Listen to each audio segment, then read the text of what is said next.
ನಮಸ್ಕಾರ. ನಾನು ನಿಮ್ಮ ಲಕ್ಷ್ಮೀ ಹೆಬ್ಬಾಳ್ಕರ್ ಮಾತಾಡ್ತೀನಿ. ಇವತ್ತಿಗೆ ಕರ್ನಾಟಕ ರಾಜ್ಯ ಸರ್ಕಾರದ ಮಹತ್ವಾಕಾಂಕ್ಷೆಯ ಯೋಜನೆಯಾದಂತಹ ಗೃಹಲಕ್ಷ್ಮಿಯನ್ನ ಜಾರಿಗೆ ತಂದು 1 ವರ್ಷ ಆಯಿತು. ಈ ಸಂದರ್ಭದಲ್ಲಿ ಕುಟುಂಬದ ಎಲ್ಲ ಯಜಮಾನಿಗಳಿಗೆ, ನನ್ನ ಗೃಹಲಕ್ಷ್ಮಿಗಳಿಗೆ ನಾನು ಹಾರ್ದಿಕ ಶುಭಾಶಯಗಳನ್ನು ಮತ್ತು ಅಭಿನಂದನೆಯನ್ನು ಸಲ್ಲಿಸ್ತೀನಿ.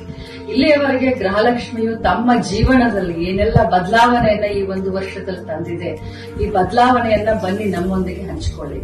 ರೀಲ್ಸ್ ಮಾಡೋದ್ರ ಮುಖಾಂತರ ಯೂಟ್ಯೂಬ್ ನಲ್ಲಿ ಹಂಚಿಕೊಳ್ಳಿ. ಯಾರು ಜಾಸ್ತಿ ರೀಲ್ಸ್ ಓಡುತ್ತೆ, ವ್ಯೂಸ್ ಸಿಕ್ಕುತ್ತೋ ಅಂತ ಕುಟುಂಬಕ್ಕೆ, ಅಂತ ಯಜಮಾನಿಗೆ, ಅಂತ ಗೃಹಲಕ್ಷ್ಮಿಗೆ ನಿಮ್ಮ ಲಕ್ಷ್ಮೀ ಹೆಬ್ಬಾಳ್ಕರ್ ಕಡೆಯಿಂದ ಒಂದು ಬಹುಮಾನ 1 ತಿಂಗಳು ಅಂದ್ರೆ ಸೆಪ್ಟೆಂಬರ್ 30ನೇ ತಾರೀಕಿನವರೆಗೂ ನಿಮ್ಮ ರೀಲ್ಸ್ ಗಳನ್ನ ಯೂಟ್ಯೂಬ್ ಗಳಲ್ಲಿ, ಫೇಸ್ಬುಕ್ ನಲ್ಲಿ ಅಥವಾ ಇನ್ಸ್ಟಾಗ್ರಾಮ್ ನಲ್ಲಿ ಹಂಚಿಕೊಳ್ಳಿ. ಜಾಸ್ತಿ ವ್ಯೂ ಸಿಕ್ಕಂತ ರೀಲ್ಸ್ ಮಾಡಿದಂತವರಿಗೆ ನನ್ನ ಕಡೆಯಿಂದ ವೈಯಕ್ತಿಕವಾಗಿ ಒಂದು ಬಹುಮಾನವನ್ನ ಕೊಡ್ತೀನಿ. ಹರಿಯಪ್ ಮೊದಲ 50 ಜನರ ದಾರಿಯನ್ನ ನಾನು ಕಾಯ್ತಾ ಇರ್ತೀನಿ. ಖಂಡಿತವಾಗ್ಲೂ ತಾವೆಲ್ಲರೂ ಈ ಒಂದು ರೀಲ್ಸ್ ಮಾಡೋದ್ರ ಮುಖಾಂತರ ಈ ಒಂದು ಗೃಹಲಕ್ಷ್ಮಿ ಯೋಜನೆಯಿಂದ ತಮ್ಮ ಜೀವನದಲ್ಲಿ ಆದಂತಹ ಬದಲಾವಣೆಯನ್ನ ನಮ್ಮೆಲ್ಲ ಕರ್ನಾಟಕ ರಾಜ್ಯದ ಜನರ ಜೊತೆ ಹಂಚಿಕೊಳ್ಳಿ. ತಮ್ಮೆಲ್ಲರಿಗೂ ಶುಭಾಶಯಗಳು. ನಮಸ್ಕಾರ. ಎಲ್ಲರಿಗೂ ಒಳ್ಳೆಯದಾಗಲಿ.